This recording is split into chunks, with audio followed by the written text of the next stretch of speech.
Pretty tough. Lots and lots and lots of girls went for the part. They drew up shortlist and then a shorter shortlist until it got to 6 people. And then we all had to learn a page of dialogue, and each line was a different emotion. And the camera, you stood on line, we had a studio at Television Centre. You had to stand on a line, and the camera was just on your eyes, and each line was a different emotion. So it was tough, actually. It was pretty tough to do. And it was based on that audition, that final audition, that they made their decision.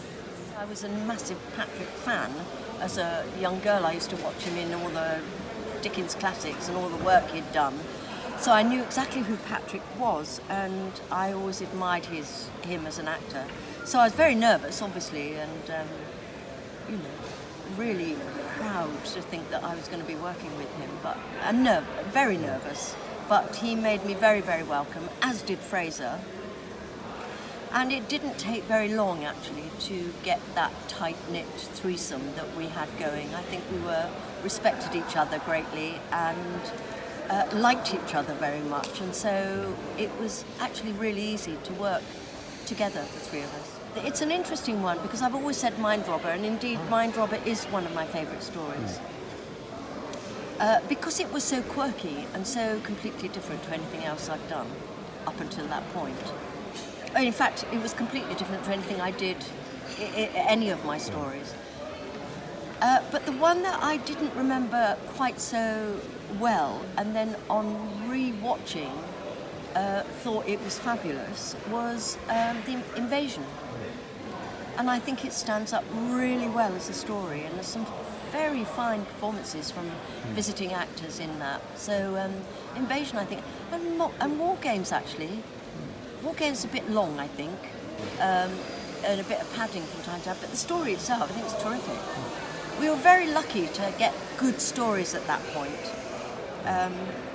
And I know the stories are good now, but I think they stand up well. Our old stories still stand up quite well. Well, I suppose you'd need to start at the beginning to find out a bit who she is and where she comes from. So The Wheel in Space, I suppose, her very first story, gives you an insight into her character, what she does, where she's from, and her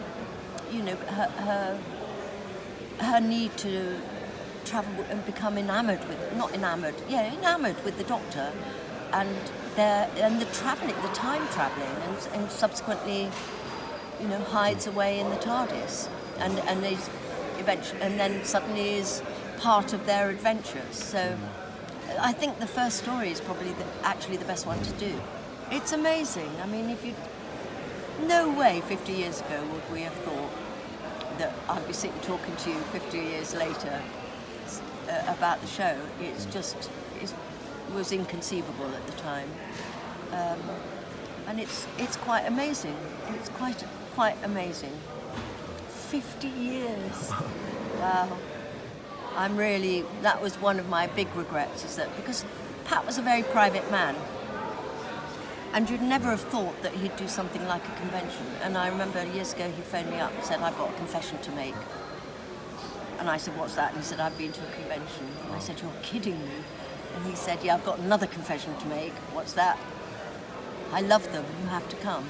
And unfortunately, he died before I had a chance to actually go do a convention with him. So I would love to have done a convention with Patrick. It would have been great. Yeah, I love to watch. I'm so looking forward to seeing Jodie Whittaker. I think that's an inspired piece of casting. I think she'll be fun. She's a fantastic actress. I think she'll be amazing.